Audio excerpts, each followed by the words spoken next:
Thank you for joining us on the Sit Down Wellness with Gugu Nkabinde this time, and we're talking inclusivity, body positivity, and the links between undergarments and our health. Maintaining a healthy outlook on our body image and our health can be a very daunting thing to do, especially for us as women. We go through so many life stages, and throughout these stages our bodies change, our bodies evolve, and there's a lot of pressures on what we have to wear, what we have to do, how we need to behave, how we need to carry ourselves. Gugu Intimates is an African premium skincare underwear brand, and one that's for all brown skin tones. The Sit Down Wellness features the brand's founder, Gugu Nkabinde, who's going to talk to us about the brand as well as body positivity. So no matter what size you are, no matter who you are, no matter how old you are, here is how we're going to break down the link between undergarments, our health, and body positivity as well as our body politics. Gugu Nkabinde is passionate about the growth of women and then taking a firm place in building a shared African economy. Starting with the launch of her first venture, Gugu Intimates, the first skin-colored underwear range in Africa for brown skin, which officially launched in July 2017. Simply described as an idea and story whose time has come, the range of the skin-colored underwear has received great reception and PR and is sold online via www.guguintimates.com as well as theartofsuperwoman.com, and is available in select non-traditional retail outlets in Gauteng, Harare, and New York City. Her over 14 years of experience in advertising, marketing, and business strategy with various companies, local and multinational, as well as startups, recently inspired her to launch collaborative retail ecosystem platforms that curate and present themed pop-up stores in high-traffic malls such as Rosebank and Sandton City for periods of up to 3 months at a time. Other highlights of her journey include leading product and campaign launches for brands such as Knorr, Shield, and Dove deodorants, Castle Light, Bacardi, Martini, Standard Bank, Nedbank, Liberty, H&M, Caltex, Sky Vodka, Steers, and several more. Let's get into the conversation, and let's thank Gugu Nkabinde for joining us on the Sit Down Wellness. Thank you so much, Gugu, for joining us today on the Sit Down. Thank you for hosting us as well. Thank you and welcome. Thank you. Okay, so let's get into our conversation. Let's start with the first question. So we know that as Black women, Black people, our bodies are political. And it's hard to escape the fact that, you know, from our hair to our boobs to our bums, everything is sort of used as a sexual object, is used as a political object. We've seen in the past week or past 2 weeks with the Clicks conversation as well, of how as Black people we're constantly under attack. We're constantly in political conversations. You can't escape it. What are your thoughts around body politics in Africa? Look, for me, first of all, I think I'm going to start with the word politics and the assertion that our bodies have been used as political weapons. But the idea of just the notion of politics and what politics is involving the conversations that affect the livelihoods and the governing and, you know, the interaction and the daily engagement of people. So as long as we are humans interacting and engaging and trying to govern lives and find ways in which we can find level and common ground to interact, everything is political in that case, right? So looking back at the conversations of the past week, which to me essentially are not new, they just continue to gain momentum until certain basics become in place around how we engage with our own bodies and how we choose to take offense and how we choose to fight and what fights we are really fighting. Because until we make the main thing, what we really are fighting for, our bodies will continue to be the political platform on which conversations will be based off of. Conversations of respect, of representation, of being seen the way we want to be seen. So yeah, our bodies are going to end up in a space that we consider political because anything that affects all of us as a collective is a political conversation. And I feel like what you're saying is so well encompassed by Bernice King's quote of, you don't have to respond to every provocateur out there. Yeah. Let provocateurs leave empty-handed. Yeah. Sometimes you also just need to decide, what do we respond to? What do we not respond to? How do we take back our power? And I think it brings me to my next conversation of, it has always been preached to us that the pretty underwear is the padded bra, the push-up bra, the lacy underwear. the Victoria's Secret's voluptuous looking kind of model, well, not voluptuous in the sense of thick and voluptuous as we would know it and as we are as Africans, but the curvy skinny model, the long legs, the long torso, public and the public, that's the public's perception and the general public's perception of, we're told that's sexy. What is real sexiness? What is your analysis of some of the changes that we need to make psychologically to get to a place where we accept everything and everybody that we come in as our own sexy? So there's a quote that I love. I love it, and every spring I look forward to it because it says, do you know what body summer's getting? The body I'm giving it. Yes. Whatever body I'm in is a summer body. Absolutely. Is it summer outside? This is the summer body. And I think Love so. It's a. I can't answer it all in one conversation and in one fell swoop, but I think some of the conversations that we really need to be having is around our own broadening of understanding. And if we get the context of the times and how things are the way they are, we get to make decisions about how we can move forward.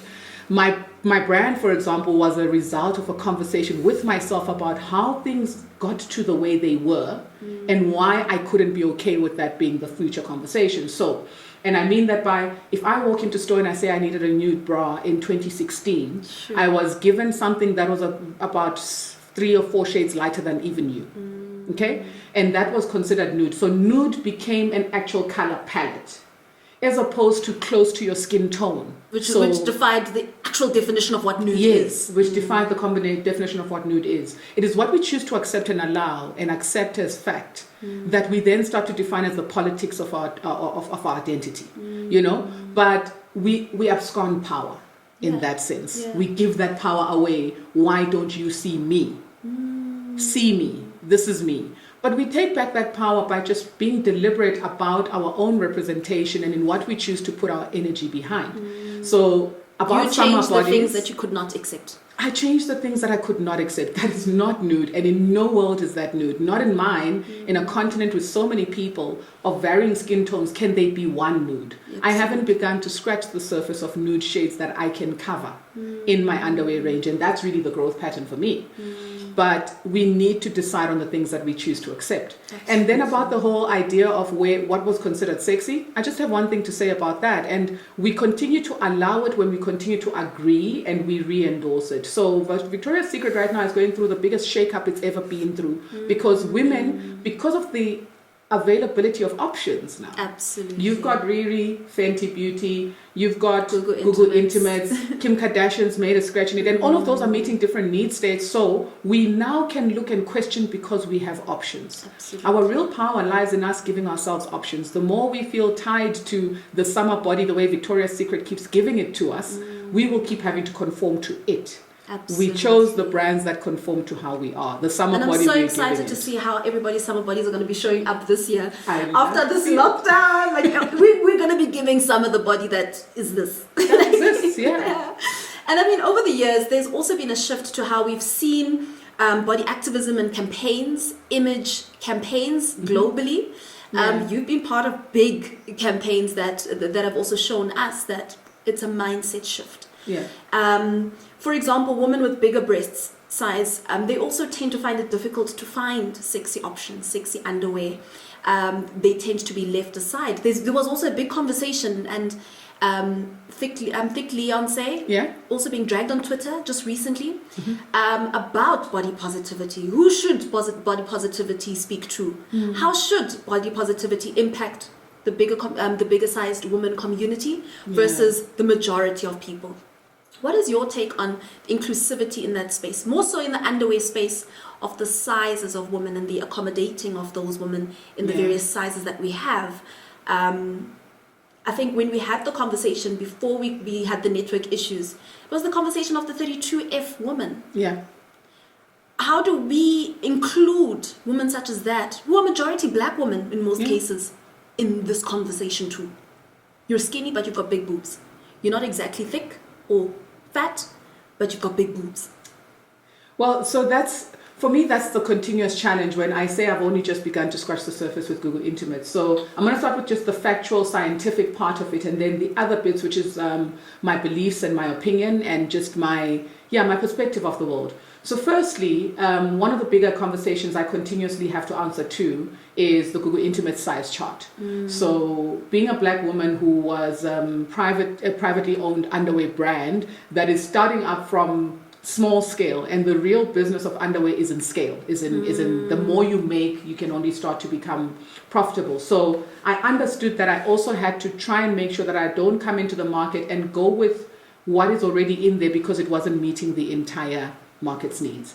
So I chose a corner of it, a small square of a bigger playground, and I wanted to just test the concept of nude underwear and how much women would be attracted to that, finding underwear in different shades of nude.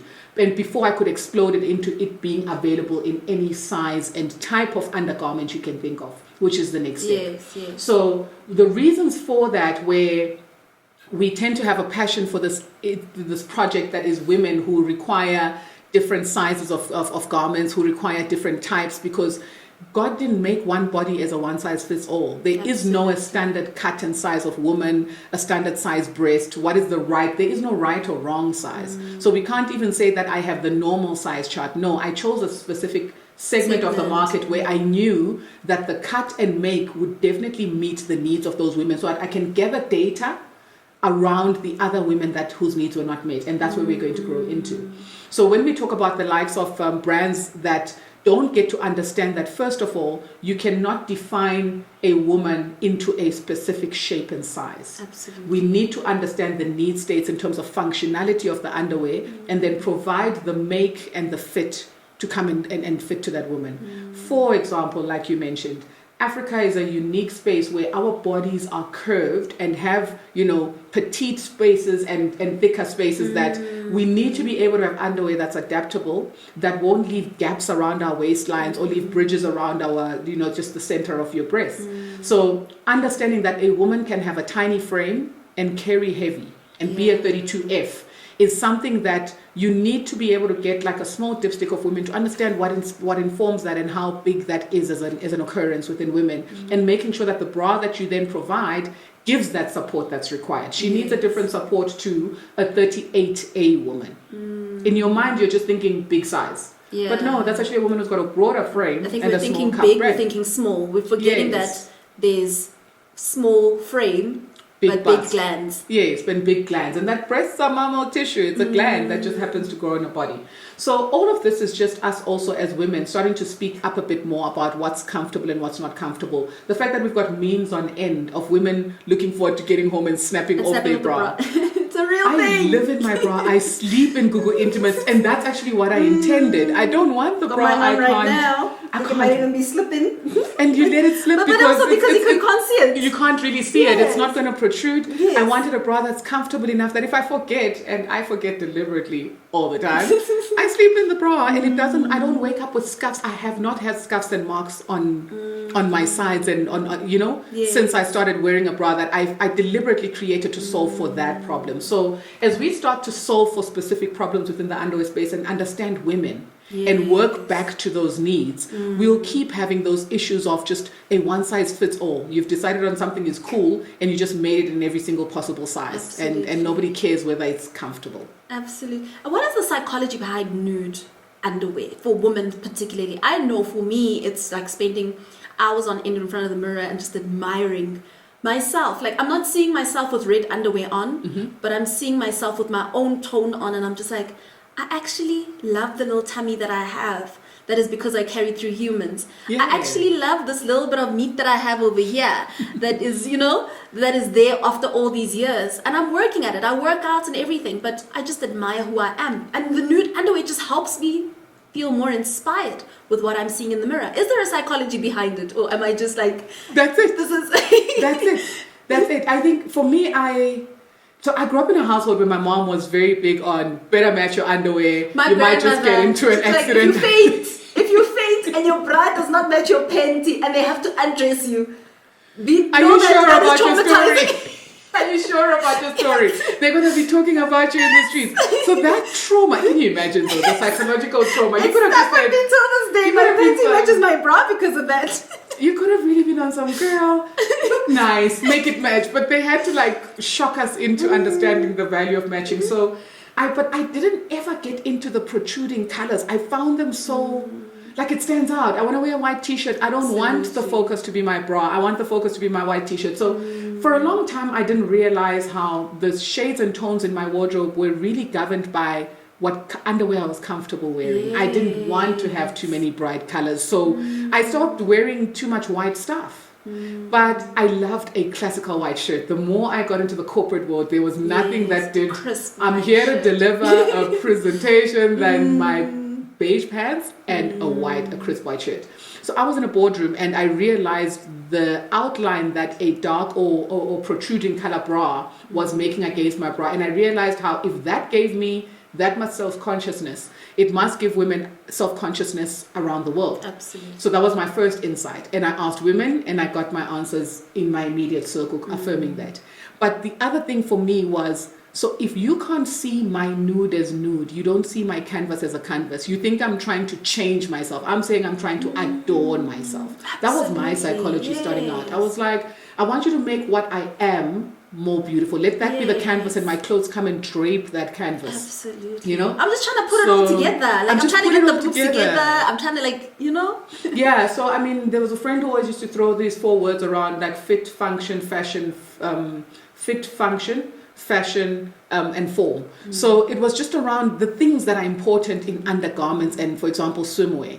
If you understand those different plugs, you understand what then makes a woman feel so special when the underwear ticks those boxes. It's fashionable, it's funky, it fits well. The form, it accentuates my actual form by the construct of the garment. So that was my interest in keeping it very basic. It's why it doesn't have lace embellishment on it, because it was meant to come and disappear and let you decide what's the star of your outfit. Because at the time I thought the underwear would come and be the rock star where I don't need it to be the rock star. You know, I need you to fall back. There's times when the underwear must be comfy, but it must fall back. Let me create the canvas off of that. And that's what it was. It was, I want to see my canvas, which is my body, my skin tone, the way that it is. So you've just played back to me at a higher level, things that I took for granted, and I just thought they were important to just me. Absolutely. When I was building the brand. And I mean, is there a link between health and underwear? We've constantly been told, don't wear a bra that's too tight. Don't wear a panty that's too tight. Is there a link between the underwear and the health? Absolutely. So as someone who carries a small frame, one of the things that I can talk to for women who are like 32 AB, 34 AB, 36 AB, is one of the things is that it's the fine line between I need to accentuate. So I need some padding just to add a little bit more form so that when my clothes fall on, it drapes really nicely and I have a chest. And that's a need state there. But what ends up happening sometimes is we go for these overly padded bras and then we make it slightly tight because we are trying to create a push-up effect. What it does is your first impact is on breathing. So you're no longer allowing your diaphragm to expand and contract, and breath is life. Breath is what sustains even your posture and your form. Breath is what carries the energy that sustains you through your body as a vessel.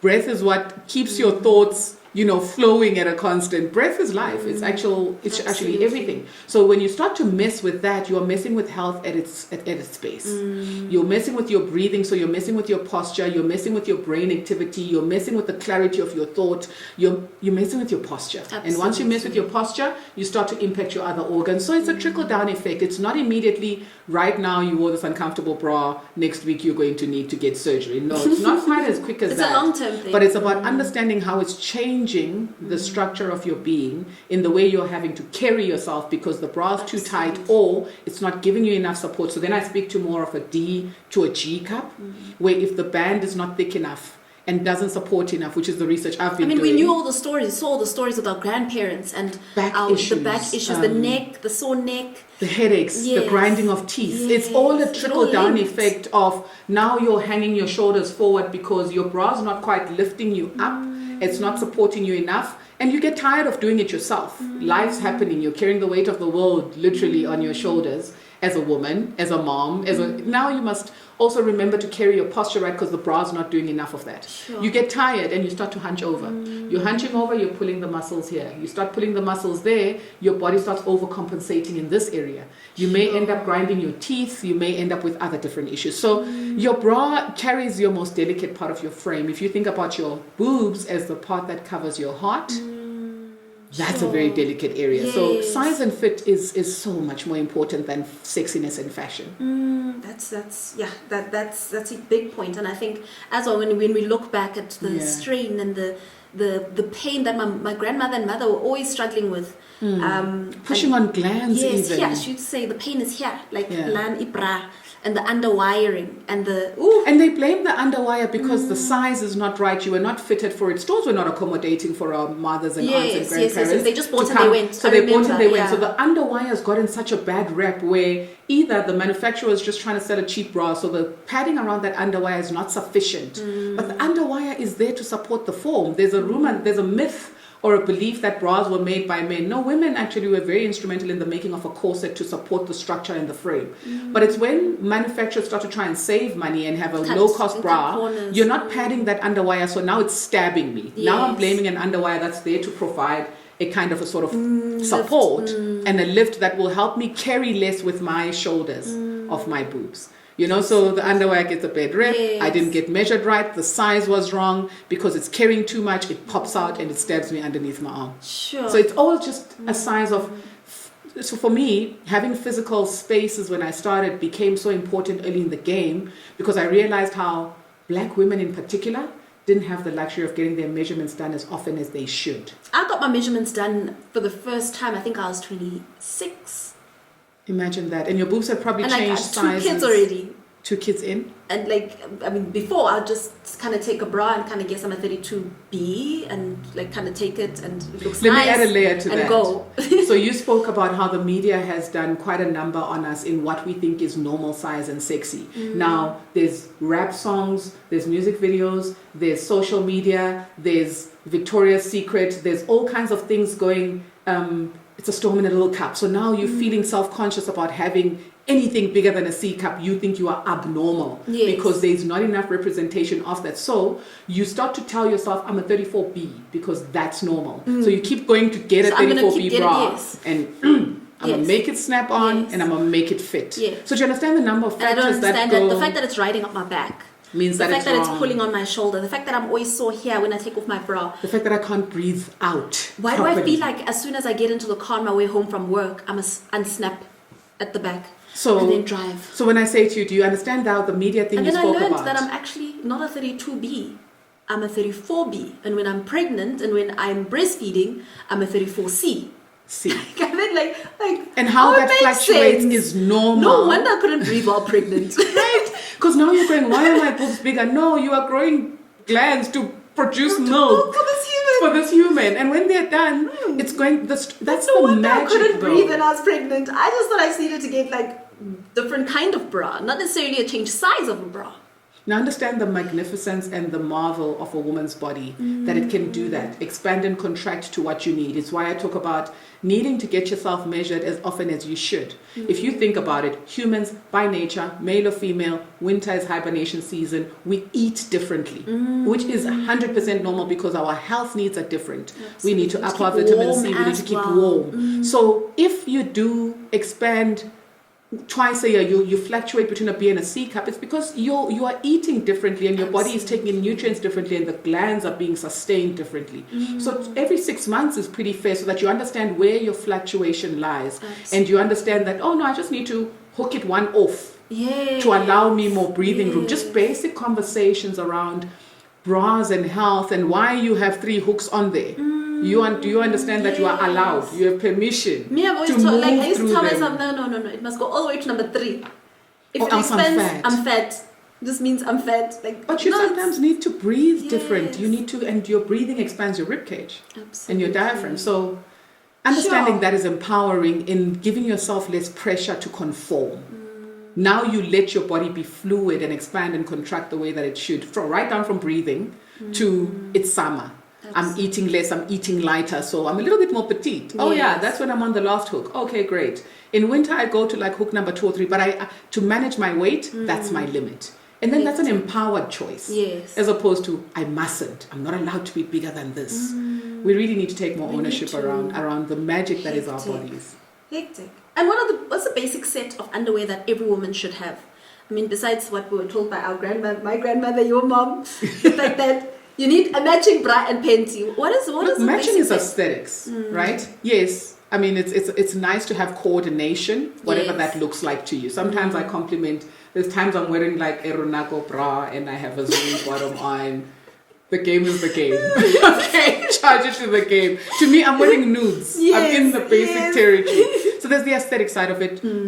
Empower yourself, free yourself to what you like, match what you like, you know, but let it complement and that's what works for you. But when you talk about what should a woman have, I don't use the word should in my vocabulary because there is no two sets of DNA that match, you know. True. So if I'm that unique as a person, why must there be a must have? So for me, a bra that basic that every woman must have is the one that best supports them, the one that she can live every day in. Okay. She must have that. You need to find that for yourself. And how you find that is getting into the discipline of walking into a bra underwear store and not feeling pressured to buy and asking for your measurements to be updated. Okay. And when you update your measurements, you then invest in a good quality set bra and undie that make the cut and fit that works for what you normally wear. What and you just should like have. flowing into what you're saying. How do I know it fits? Like what measurements do I know that they're right measurements done to me that are telling me that my bra fits well? So a size chart in a bra is converted mostly from centimeters in our region because that's what we use.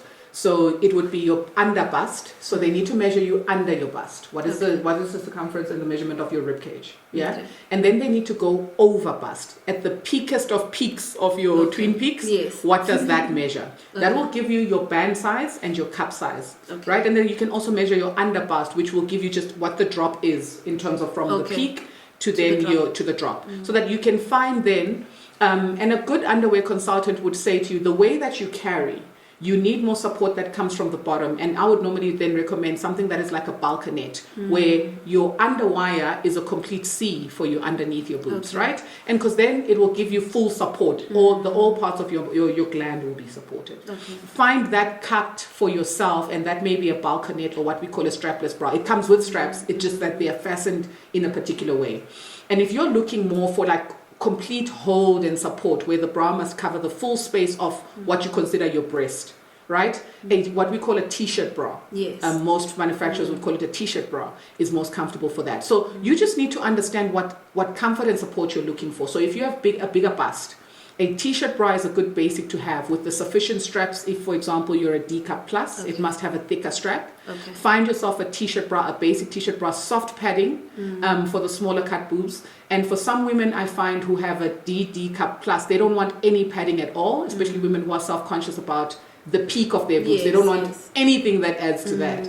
So then you can go for it unpadded. Okay. But you need a basic bra that can give you full coverage and full support. Then why I went into the nude category is you need that bra to let your body be the star. Yes, you know, you need it to be minimal and come and complement you. Yes. Not where you now need to pick the outfit like to go with the bra. Now you have to think about, like, if I were wearing a bra, how would my body look right now? What I feel with like the nude underwear, the Gugu Intimates underwear, is I look in the mirror and I can imagine myself putting clothes on instead of trying to imagine myself removing this red or this green or this. Oh, what am I going to wear so that it doesn't pop off? So it doesn't pop, yes. Is it going to complement? Yes. All of those conversations become null and void. Because I've already just like now, you know. I'm comfy. Like I've varnished my table. Now I just need to decide what I'm going to put on top. That was the intention. Like your body is the canvas. Now you've created this blank canvas. It matches everything. How do I now adorn it? How do I adorn it? Absolutely. And can you share tips on healthy ways to shop underwear? Look, I don't know what you mean by healthy, first of all. Maybe you can clarify what you mean by healthy. Is it a hygiene factor from the actual handling of garments? I think hygiene factor, and also we know that you cannot return undergarments, especially in the COVID times that we're in now. You're not allowed to return a lot of things. Yeah. Could you return bras? Bras, there are certain rules. I'll talk to you about underwear. Yeah, I'll tell you what we do. So from a bottom point of view, I think I'm African like that. You put it on, you leave the store with it. We need to make sure that we either measure centimeters around your waist, because you can't bring that back because of the area that is exposed to the underwear is too personal. And that is a personal hygiene factor. Yes. Even just from like an energy leak. point of view. You don't want to be trading spaces like that. So we do not accept any returns on bottoms, and that is standard with manufacturers. In swimwear categories, there is a possibility where you can find some manufacturers that are able to put a pad on that, but it's just the area of the body that the bottoms go on. It is just not recommended that you accept a return, because it just you can't resell that to anyone. You can't take the risk, and once you've washed it, you can't sell that. It's no longer new. So from a bra perspective, what we look for are signs of visible wear, and we also look at the amount of time in which you bought the garment from which you returned it. We know all the tricks in the trade. I've also been a varsity student, going into a shop, getting a dress, keeping the tag on, going to the party and coming back and saying the dress didn't fit. Well, with bras, because it is so intimate and goes onto your body, if you have requested a size, we can allow an exchange with no signs of visible wear, because we see that you fitted it, you immediately saw it doesn't fit, you put it back in the bag. And we try and advocate for good hygiene practices as well. Fit your bra after you've taken a shower. I mean, it's not rocket science. Be hygienic, because think about this as life. Life is karma in play. Someone will do that. You'll pick up a dress at Zara one day and someone will have worn it, and you'll get home, it'll have underarm sweat. That's your karma. You sent something back that you knew you'd worn. So we try and be very open and honest with our customers around the amount of time that it takes you to flag to us that the bra you bought doesn't fit counts as much as the fact that you didn't go out all day having seen when you were clipping it on in the morning that it's not comfortable, and then want to now return the bra. It's very intimate a category. So as customers, I think the right thing to do is make sure that you're clean when you try your underwear on, and you immediately flag to your supplier if the underwear does not fit, because they will look for that sign. Should we then also be saying to people, try when you're shopping for underwear, go in the morning after you've bathed and showered, and when you're still clean, shop that first. Don't shop the whole mall and then go to underwear last. Look, and we do, the advisable thing to anyone who's working within the underwear space is set aside some sample stock that you wash and clean, that you can low risk. If you can see that the size she wants to try is not quite the size, let's have sample stock as suppliers as well. Absolutely. Let someone try from a sample batch that we nothing wash worse than regularly. going underwear shopping and then seeing Gucci, this one has been tried on. Oh no, we don't even return it to the shelf. If it's been tried, if you can see, we'd rather use a sample bra to try on, and we use our discretion. So we try as well to kind of protect the integrity of our product. Absolutely. And protect our future customers. But sometimes we have to play hardball where a customer has gone quiet and then months later says, plus this thing doesn't even fit. I'm like, you could have said this. You could have said it a long time ago. You could have fixed it. And then should the type of underwear we wear change as we get older? What is the rule of thumb when it comes to this? Or is personal preference? Personal preference. Generally. Take your power back. Underwear is that personal. Unless you're planning to walk down the street and get public opinion on it, it's your business. Yes. Don't let people describe to you. Now you're walking around with a wedgie because you are forcing.